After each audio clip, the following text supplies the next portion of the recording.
Well, I'm assuming we all like trains.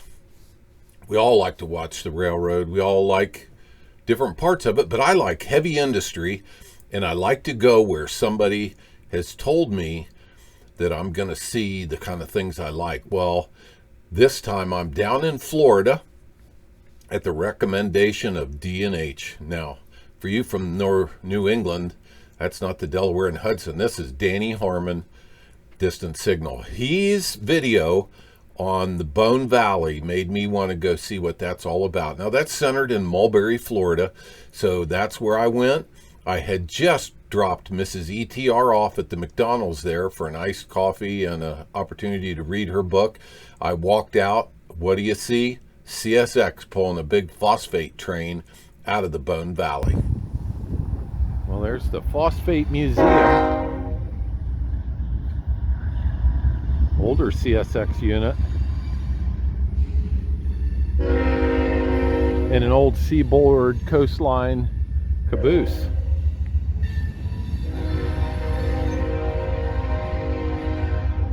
This is the Phosphate Museum in Mulberry, Florida. Big railroad center. A lot going on here. Well, the town of Mulberry actually sprung up around a mulberry tree. There was no town there, but there was a railroad, and it was a convenient place for the railroad to stop, drop off packages, pick up passengers. The town grew around that tree, and it was there for many years. Well, now on that very spot is the Phosphate Mining Museum, a fascinating stop in Florida. Well, this is kind of neat. It's a diamond in the middle of the road. Those lanes split it this way, and the rails split the road the other way. Yeah.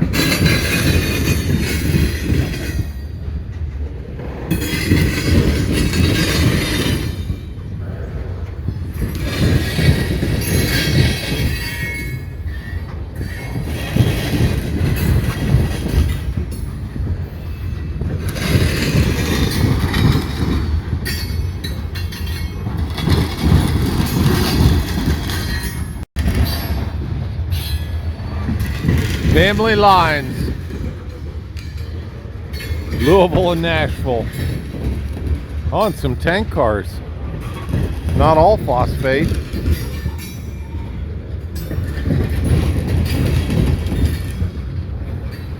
Molten sulfur.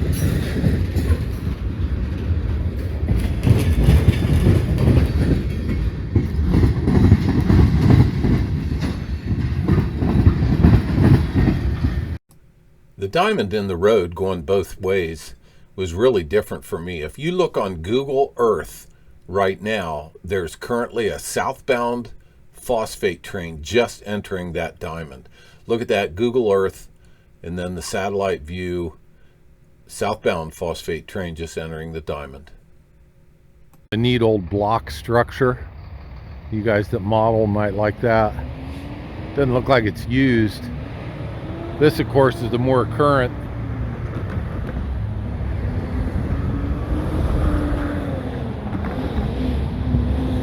This Phosphate Museum, part of it's in old box cars. And they've got a locomotive out front. Let's go see what it is. Oh, here's an old industrial switcher for you. Worked in the Bone Valley, apparently, at a company called Mosaic. It is side rod, which you guys, some of you guys like that. The reason it's side rod is because one axle is driven by a traction motor, the other is not. So there's got to be a way to mechanically drive it, and it's through those side rods. 2 traction motors, 4 axles linked together with side rods. That's interesting. These 2 side rods are different, where this one looks like it was made in a shop at a later date. These take a lot of abuse. If you don't keep them lubricated, they just wear it out. This looks like it's a Whitcomb or a Davenport. I'll have to see what the if it says. Looks like they've about yanked the coupler off. And the obligatory caboose. Friction bearing, that's interesting. Or plain bearing, as class members told us it should be called. Plain bearing. Metal with a cupola. I don't know what year though. M6. Well, for those of you that like steam, you're probably thinking boring video, no steam, all diesel, all industrial. But yes, there is a steam locomotive there. Now, it's probably not what you're hoping for. This locomotive was found underground. Well, this is an interesting locomotive. It's at the Phosphate Museum. It was buried in a phosphate mine, and some surveyors poking around, maybe going to extend the mine, thought they had found a big pipe, big piece of pipe, and got digging some more and found this locomotive. And it's never really been identified. It was moved here to the museum so people could look at it. It was moved here in 2013. It was discovered in 2012. And it may look like this locomotive, which is a Manchester locomotive used here in the area. So they found it here and they left it here, not to be restored. That's really rough. Could it possibly be this locomotive, the Seaboard 113? Nobody's ever identified it. Come make your guess.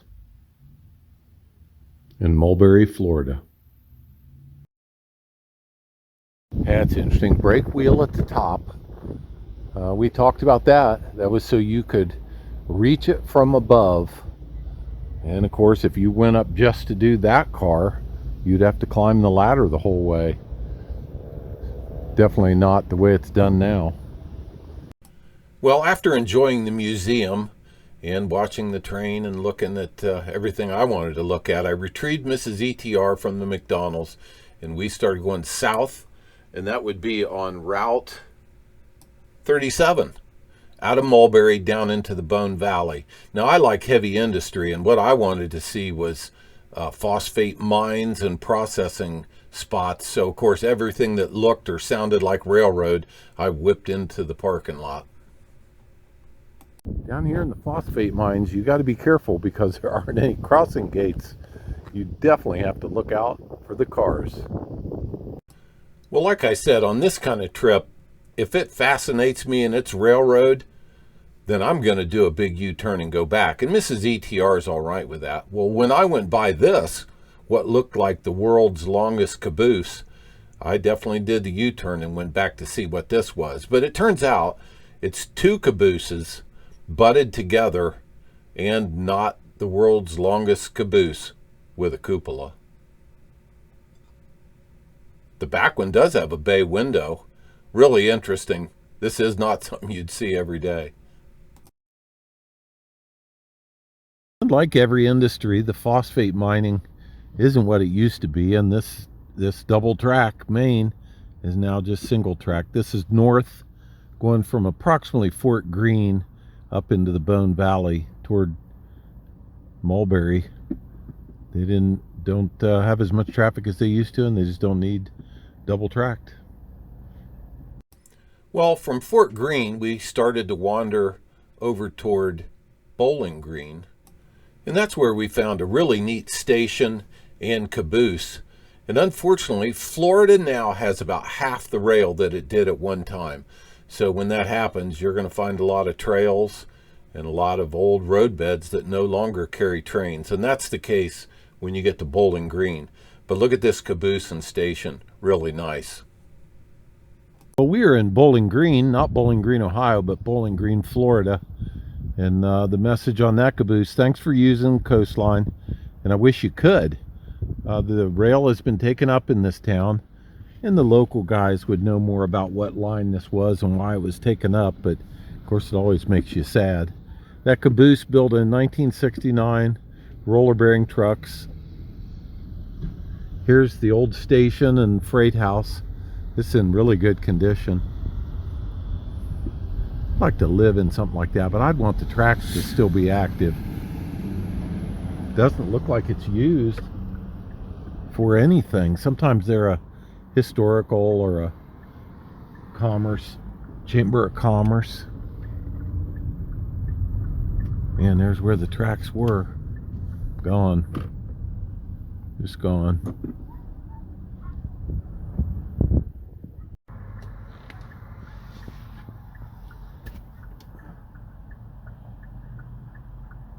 Well, the sun did set on the coastline. Look at the semaphore operated from within inside. That's pretty neat.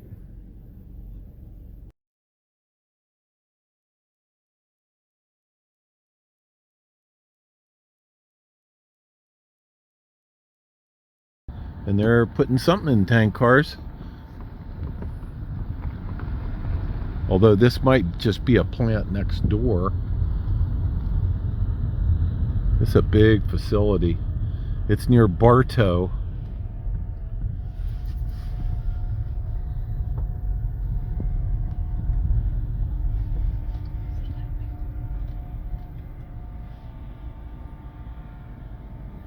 That's a big place over there too. Doesn't look like they use rail over there.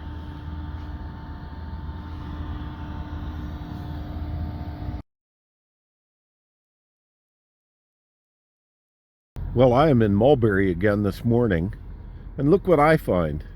The track geometry car, TGC3, in the Hocking Valley. Well, the Hocking Valley is a railroad in Ohio that does a nice, really nice job. That horn is on the back of that car being pushed by 9969. I'll go see if I can get another view of them. I came around the corner and they were right there. Well, going back to find the track geometry car, I did find something that caught my eye. And on this map, I've got it marked with that blue pin. But it was a curve where it looked like there were 4 rails. That's an interesting view where they've got new ribbon rail laid out. Looks like 4 tracks because the rail stayed upright. But of course the 2 inside ones are standard gauge. The outside's the ribbon rail laying there ready to be laid. Well, this is about the end of the tour of the Bone Valley. Of course, Danny Harmon can do it far better than I can do it. But I may enjoy it more than he does. A couple big CSX units. In fact, that might be the one we saw earlier going through Mulberry. 433, that's an older unit. Up here is an old looking Purina plant. It's a fascinating area, and if you like industrial railroading, this is a lot of fun, a lot to see here.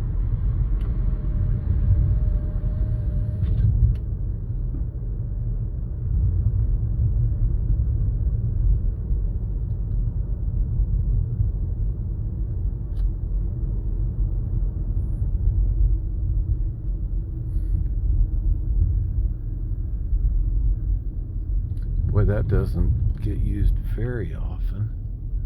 Cars lined up in there getting loaded.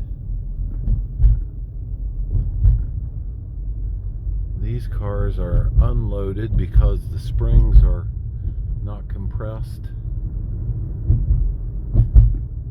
Those look like aggregate cars. Those aren't coal cars.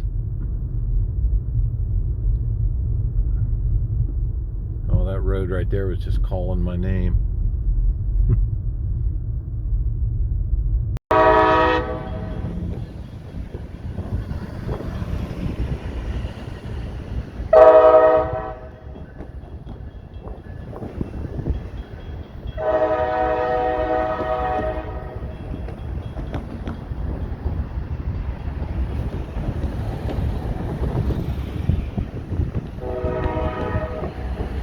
Well, I am in Plant City, and this is a big town for CSX. The other day we caught Amtrak. If you ever want to come and watch trains, this is a great place. A couple diamonds, a couple turnouts and curves, and a lot going on here. Really enjoyed meeting folks from Florida here as well. Well, what I didn't realize when I was standing there watching that train, that's northbound.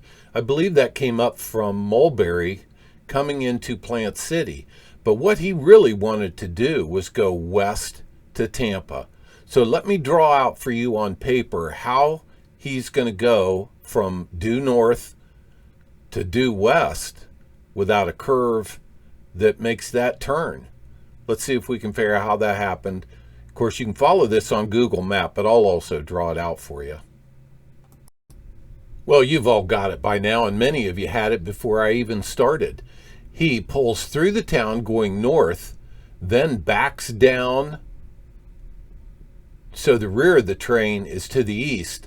Then he's facing west and proceeds through the town on the way to Tampa.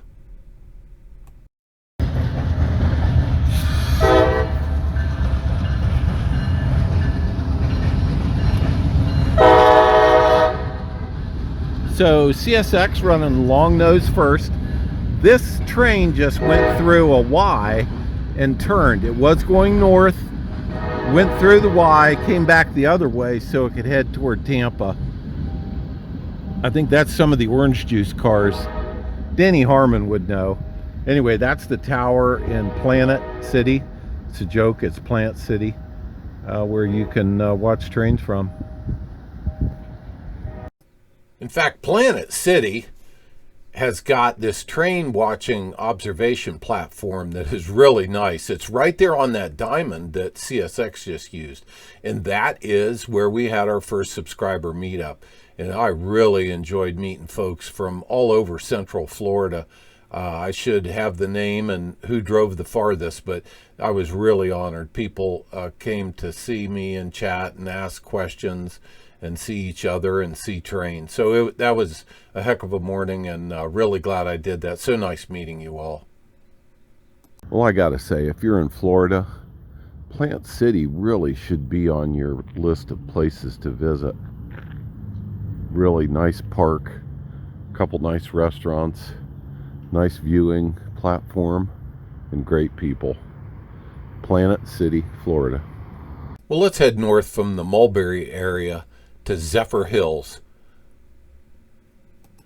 Zephyrhills doesn't look as busy as it probably once was, but boy, have they done a nice job restoring the station and their caboose. Well, Florida, thanks for having me down. You guys from the north, if you get a chance to spend a week down here, there's a lot of good railroading. January is a perfect time. They do country line dancing. There's plenty to see.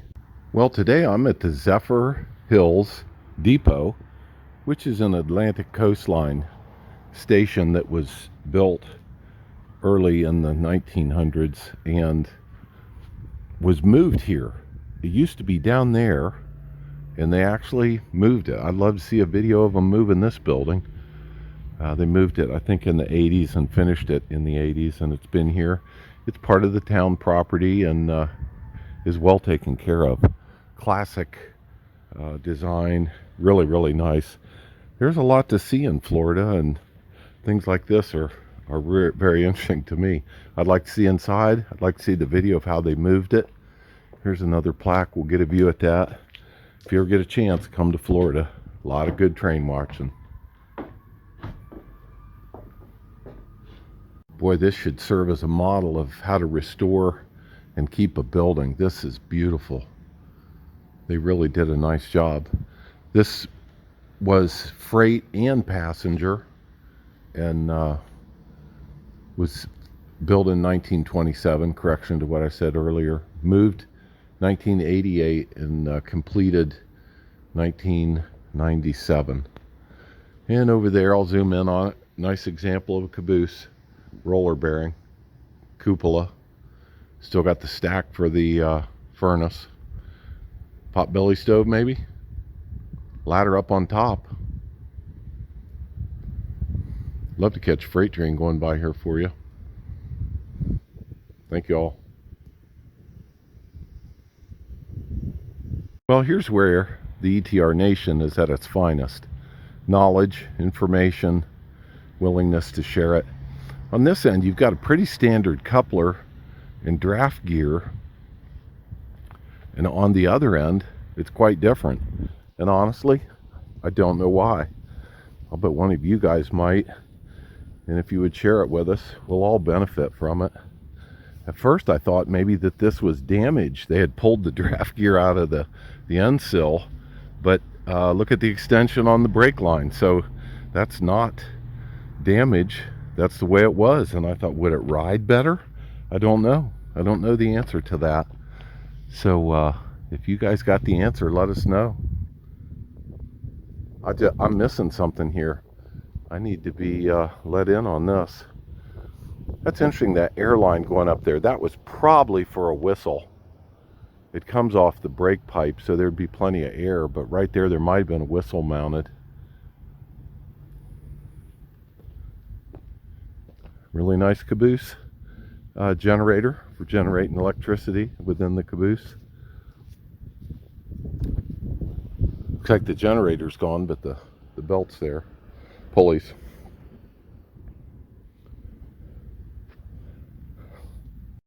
Speaking of a display nicely done, look at this. This is really nice. Somebody fabricated up the steps.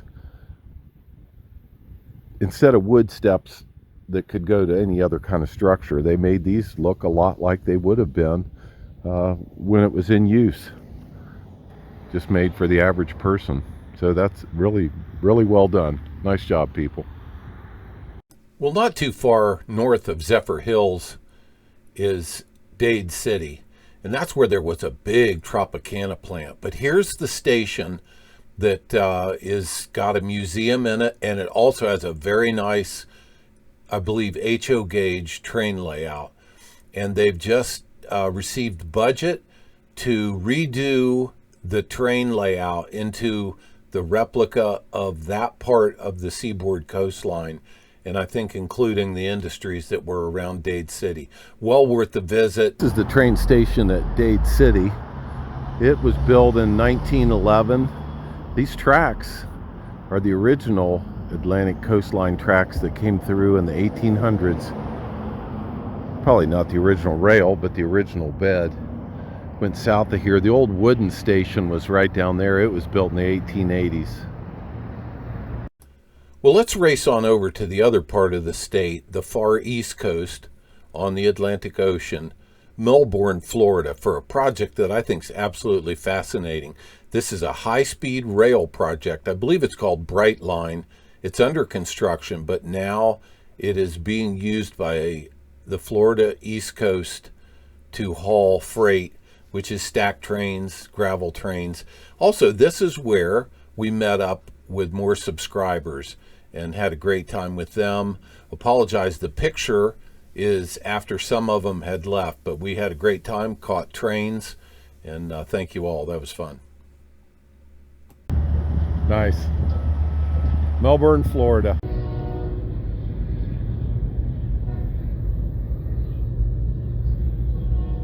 So we are in Mulberry, Florida, just pulling up. We're in Melbourne, Florida, just pulling up, and we do get to see a Florida East Coast gravel train. Looks like a unit train. That is the new bridge, which I thought was just Brightline, but maybe it's for both. Or maybe they're rebuilding one while they rebuild the other.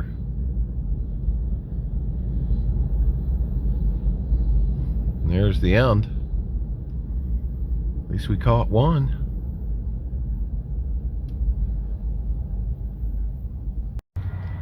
Well, it's been a beautiful day in Mulberry, and we do get to see a freight. This is southbound.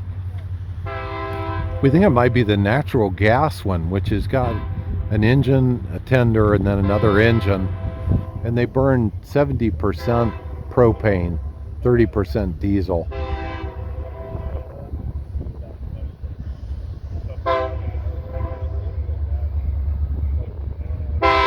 Ooh, long end first.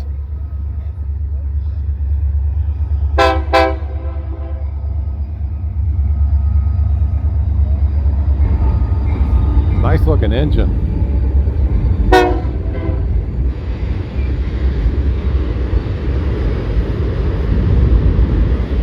Gravel train.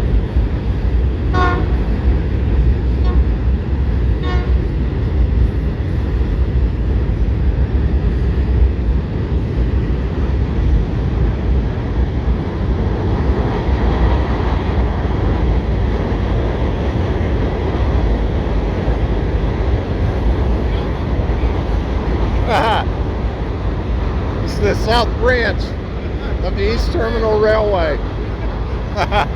We're doing a lot of gravel now.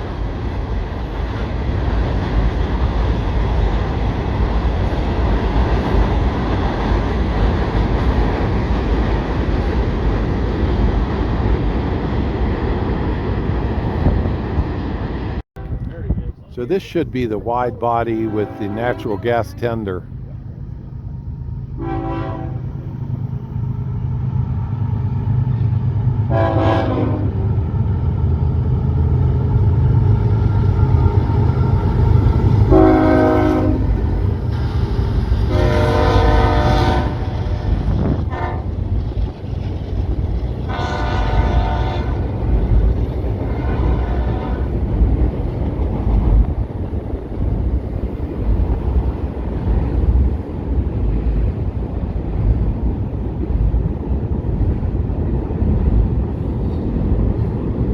Helping to solve the supply crunch. What's your guess on what's in those? A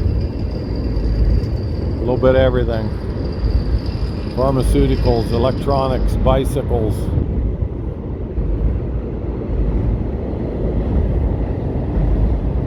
Car parts, computer parts, monitors, China. UPS packages.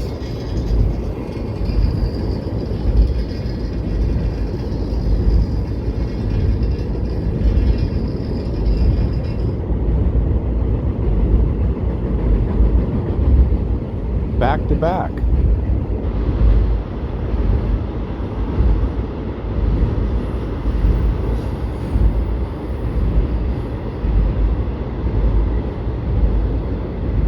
Kicking up some dust.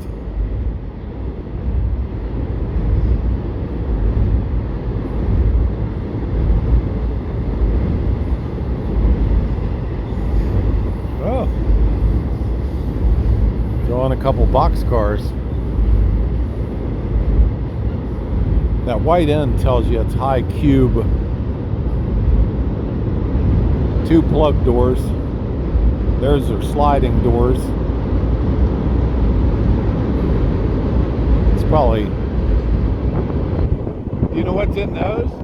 Probably dirty dirt. Dirty dirt. That's nothing worse than dirty dirt. You got contaminated soils and stuff they usually put in. Yeah. Boy, look at that. That's weathered.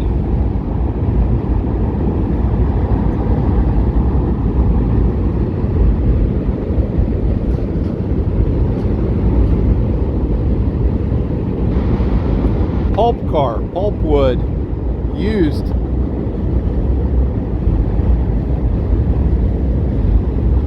Well, this has got a real mix of stuff. Yeah, that's a big crate. Nice graffiti.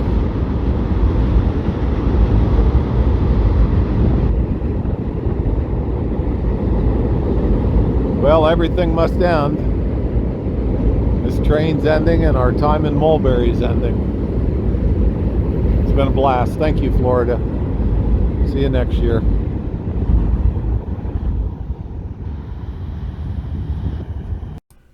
Well, I hope you enjoyed this tour of Florida. I obviously have a lot to learn, and I know you guys can help me with some of the details, but I also know that you like steel wheels on steel rails. But my last view of Florida was from the air. I couldn't help myself. I found an opportunity to ride in a Boeing Stearman Model 75, and I had the opportunity and I took it. Here's a couple quick views. Thank you all. Talk to you again.